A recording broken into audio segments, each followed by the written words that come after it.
छल छद्म कारणा। भागवत जी में लिखा है 5 बड़े बड़े पाप होते हैं। कौन कौन? पंचोग्र पापा, छल छद्म कारणा, क्रूरा पिशाचा, युव निर्दयाश्चा, ब्रह्मस्य पुष्टा, व्यभिचारी कारणा, सप्ताह यज्ञेन कलौ पुनन्ति च। पंचोग्र पापा, 5 बड़े पाप हैं। क्या क्या?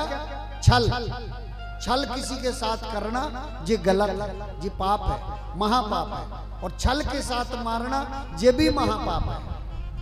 और आजकल छल ज्यादा चला है। बल से आदमी सामने लड़ता नहीं, ऊपर से कुछ ना कुछ छल करके करवाता रहता है। और छल जिसने किया, छल ही गड़बड़ है, छल नहीं होना चाहिए। इसीलिए कहा है छल को बचाने के लिए मनुष्य को निश्चल रहना चाहिए। जो निश्चल रहेगा उसके पास छल नहीं आएगा। और छल किस बात का? छद्म किस बात का?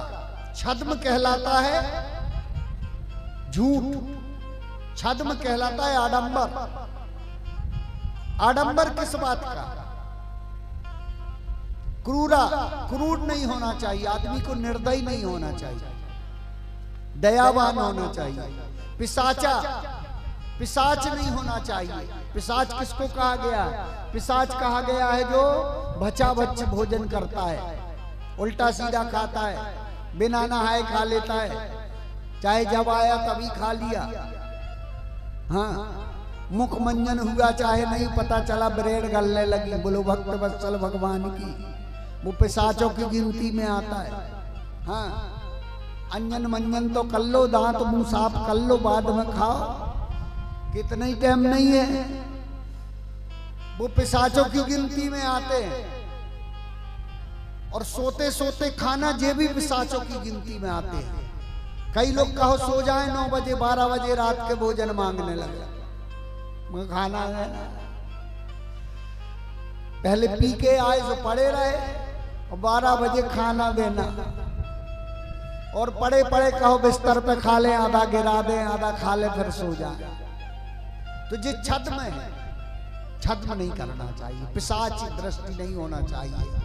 क्रूरा पिशाचा युव निर्दयाश्चा, निर्दयी नहीं होना चाहिए आदमी को।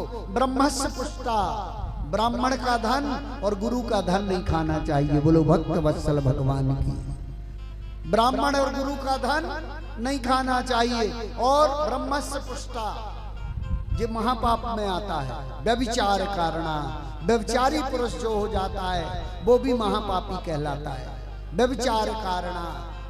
लेकिन अगर श्रीमद् भागवत जी की शरण में आ जाता है, सप्ताह यज्ञेन कलौ पुनन्ति च, अगर भागवत जी की कथा को सुन लेता है और ऐसा कुछ किया भी है तो उससे भी निवृत्ति मिल जाती है और मुक्त हो जाता है।